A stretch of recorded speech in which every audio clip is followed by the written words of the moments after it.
नमस्ते दोस्तों, आज हम मानव कंकाल के बारे में जानेंगे। आइए शुरू करते हैं। खोपड़ी, पसलियों का पिंजरा, रीढ़, अंग। बहुत बढ़िया। हम बॉडी की बात करते हैं ना, तो हमेशा स्किन, फिटनेस या बालों तक ही रुक जाते हैं। पर ये हड्डियां ही तो वो बुनियादी ढांचा है ना, जिसके बिना हम एक कदम भी नहीं चल सकते। बिल्कुल सही कहा आपने। अगर ये ढांचा ना हो तो हम बस एक जली की तरह जमीन पर पड़े रहेंगे। इसीलिए मेडिकल साइंस में हड्डियों के इस अध्ययन को ऑस्टियोलॉजी कहते हैं। अच्छा, ऑस्टियोलॉजी। हाँ, और इनके जो डॉक्टर्स होते हैं ना, उन्हें हम ऑर्थोपीडिस्ट कहते हैं। वैसे एक बड़ा ही दिलचस्प फैक्ट है, जब एक नवजात शिशु पैदा होता है तो उसके शरीर में लगभग 300 से ज्यादा हड्डियां होती हैं, जो बहुत कोमल होती हैं। पर एक वयस्क यानी अडल्ट में सिर्फ 206 ठोस हड्डियां ही रह जाती हैं। वे 300 से ज्यादा। अच्छा, इसका मतलब ये हुआ कि जैसे जैसे हम बड़े होते हैं तो हमारी हड्डियां आपस में जुड़कर कम हो जाती हैं। हाँ हाँ, बिल्कुल यही होता है। वो आपस में फ्यूज हो जाती हैं। और एक और बात, हड्डियों की जो अधिकतम मजबूती होती है ना, जिसे पीक डेंसिटी कहते हैं, वो लगभग 21 वर्ष की आयु तक आते आते पूरी हो जाती है। उसके बाद नया कैल्शियम ऐड होना मुश्किल हो जाता है। मतलब 21 साल की उम्र तक सही न्यूट्रिशन ना मिलना आगे चलकर काफी महंगा पड़ सकता है। अब अगर इन जुड़ी हुई ठोस हड्डियों की बात करें तो इनमें सबसे विशाल या बड़ी हड्डी कौन सी होती है? शरीर के आकार को देखकर अंदाजा लगाना आसान है। हमारे शरीर की सबसे बड़ी, सबसे लंबी और सबसे मजबूत हड्डी हमारी जांग यानी थाई में होती है, जिसे फेमर कहते हैं। ओह, फेमर। जो पूरे शरीर का भार उठाती है, राइट? राइट, बिल्कुल। ये एक हैवी ड्यूटी कंक्रीट पिलर की तरह डिजाइन की गई है। और इसके ठीक विपरीत शरीर की सबसे छोटी हड्डी का आकार एक चावल के दाने से भी छोटा होता है। इसे स्टेब्स कहते हैं और ये हमारे कान के अंदर छुपी होती है। इसका आकार एक स्टिरअप यानी रकाब जैसा होता है। कान के अंदर? हाँ, तो क्या कान की ये हड्डी चावल के दाने से भी छोटी होती है? ये सच में हैरान करने वाला है। फिर ये वहां करती क्या है? इस साउंड वेव्स को एम्पलीफाई करने का काम करती है। प्रकृति ने हर हड्डी को उसके काम के हिसाब से परफेक्ट साइज दिया है।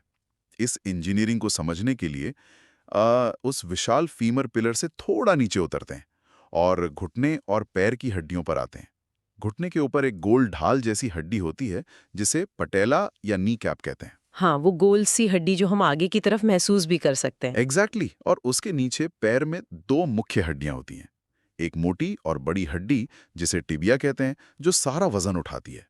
और उसके ठीक पीछे एक पतली सी सपोर्टिंग हड्डी होती है, जिसे फिब्यूला कहते हैं। यहाँ एक बात समझना जरूरी है, मतलब टिबिया एक मुख्य पिलर की तरह है और ये जो फिब्यूला है वो उसे सिर्फ सपोर्ट दे रही है। सही। वाह, क्या बढ़िया एनालॉजी दी आपने।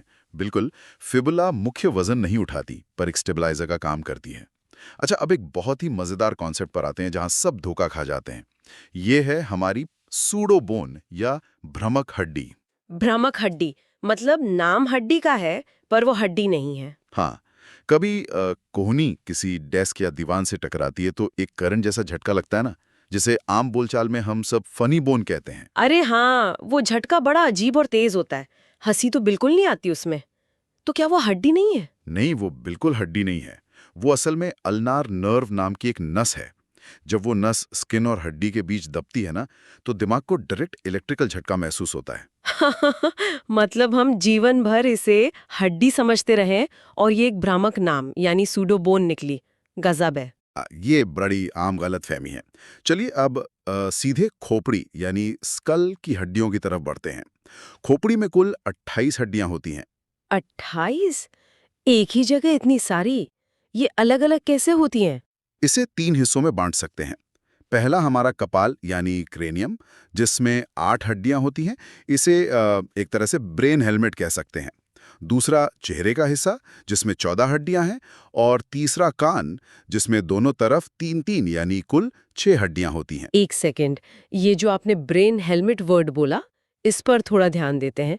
ये 8 हड्डियां मिलकर हमारे दिमाग जैसे इतने नाजुक अंग को एक मजबूत हेलमेट की तरह सुरक्षित कैसे रखती हैं? यही तो मैजिक है। ये 8 हड्डियां आपस में किसी जिगसॉ पजल की तरह कड़ी पकड़ से जुड़ी होती हैं, जिन्हें स्यूचर्स कहते हैं। ये झटके या शॉक को एब्जॉर्ब कर लेती हैं, ताकि खोपड़ी कांच की तरह टूटे नहीं। अब इस भारी हेलमेट को उठाने वाली गर्दन की हड्डियों की बात करते हैं। हाँ, गर्दन जिसे हम हर तरफ मोड़ सकते हैं। सही। गर्दन की इन हड्डियों को सर्वाइकल हड्डियां कहते हैं। और एक यूनिवर्सल रूल सुनिए, दुनिया के सभी स्तनधारी जीवों यानी मैमल्स की गर्दन में ठीक 7 सर्वाइकल हड्डियां ही होती हैं। वेट, क्या इसका मतलब ये है कि एक इंसान और एक बहुत लंबी गर्दन वाले जिराफ की गर्दन में हड्डियों की संख्या बिल्कुल बराबर यानी 7 होती हैं? हाँ, बिल्कुल बराबर 7 ही होती हैं। फर्क सिर्फ उनके आकार और लंबाई का होता है। जिराफ की हर एक हड्डी लगभग 10 इंच लंबी होती है। बहुत ज्यादा हैरानी वाली बात है। मुझे लगता था जिराफ में कम से कम 50 हड्डियां होंगी। नहीं, सिर्फ 7। चलिए, गर्दन से थोड़ा नीचे छाती की तरफ बढ़ते हैं, जहां पसलियों का पिंजरा यानी रिब केज होता है। इसमें कुल 24 पसलियां होती हैं, यानी 12 जोड़े।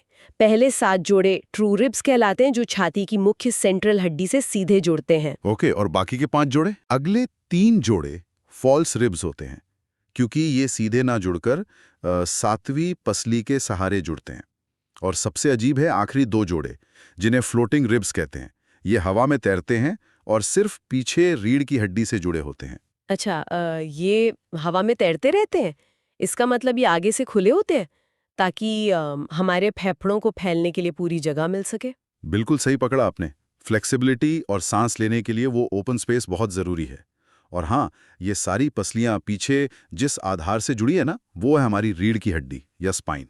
हाँ, वो तो अलग-अलग टुकड़ों से बनी होती है ना।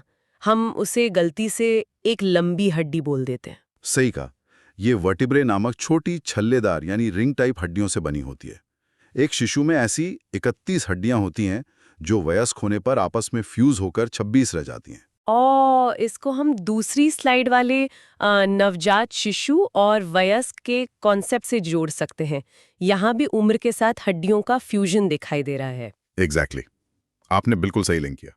अब इस स्पाइनल कॉलम के 5 हिस्सों को देखते हैं। इसे एक मैथ्स के फॉर्मूला की तरह याद रखा जा सकता है। मैथ्स का फॉर्मूला बायोलॉजी की क्लास में? हाँ, देखिए, सर्वाइकल यानी गर्दन में 7, थोरैसिक यानी छाती में 12, लंबर जो पीठ के नीचे है वहां 5, सेक्रल यानी कूल्हे में 5 जो वयस्क में जुड़कर 1 हो जाती है, और कॉक्सिजियल यानी पूंछ की हड्डी 4 जो जुड़कर 1 बन जाती है, यानी C7, T12, L5, S5 और CO4। अच्छा, तो C7 plus T12 plus L5 plus S5 plus CO4, total शुरू में 33। इस तरह से याद रखना एक स्टूडेंट के लिए सच में बहुत आसान हो जाता है। एक हड्डी की 4 मुख्य परतें होती हैं। सबसे बाहर होती है पेरियोस्टियम, फिर कॉम्पैक्ट बोन जो ठोस मध्य परत होती है। ठीक है। तीसरी है कैंसिलस बोन, जिसे स्पंजी बोन भी कहते हैं, हाँ। जो जालीदार होती है। ओके। और चौथी सबसे अंदर होती है बोन मैरो, जो एक जली जैसा हिस्सा है। वेट, अगर स्पंजी बोन किसी जाली की तरह है तो क्या वो कमजोर होती है? मतलब हड्डी को तो एकदम ठोस होना चाहिए ना? देखने में ये कमजोर लग सकती है, पर जालीदार होने के बावजूद ये एक बेहतरीन इंजीनियरिंग डिजाइन की तरह बेहद मजबूत होती है। ये आने वाले लोड या वजन को चारों तरफ डिस्ट्रीब्यूट कर देती है, और इसी स्ट्रॉन्ग जाली के बीच सुरक्षित रहती है हमारी रक्त बनाने की फैक्ट्री, बोन मैरो। रक्त बनाने की फैक्ट्री? यहाँ से पूरी बॉडी का ब्लड बनता है? बिल्कुल। लाल बोन मैरो जो हमारे आरबीसी और डब्ल्यूबीसी बनाता है, और पीला बोन मैरो जो फैट जमा करता है। और आपको पता है, ये रेड बोन मैरो प्रति मिनट लगभग 120 मिलियन यानी 12 करोड़ आरबीसी बनाता है। बाप रे, 12 करोड़ सेल्स हर एक मिनट में! ये तो हमारे शरीर की सबसे व्यस्त फैक्ट्री हुई। बाहर से सब इतना खामोश लगता है ना? हैरान करने वाली बात। चलिए अब इन सभी हड्डियों के आपस में जुड़ने के तरीके पर आते हैं, यानी जॉइंट्स और कार्टिलेज की बात करते हैं। जहां भी 2 हड्डियां मिलती हैं वहां कार्टिलेज होता है, जो बिल्कुल ग्रीस की तरह काम करता है और रगड़ खाने से रोकता है। हाँ, वरना तो चलते वक्त हड्डियां घिसी जाएंगे। और जोड़ों के डिजाइन्स भी अलग होते हैं ना? सही कहा। जैसे कंधे में बॉल एंड सॉकेट जॉइंट होता है, जिससे हम हाथ को पूरा 360 डिग्री घुमा सकते हैं। हमारा सबसे बड़ा जोड़, हमारा घुटना, एक कब्जे यानी हिंज की तरह काम करता है।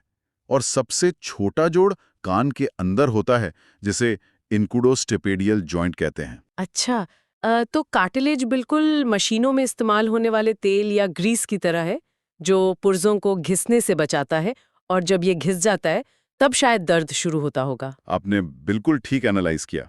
चलिए अब सेशन के आखिर में इन हड्डियों से जुड़े कुछ बहुत ही मजेदार तथ्य बताता हूं।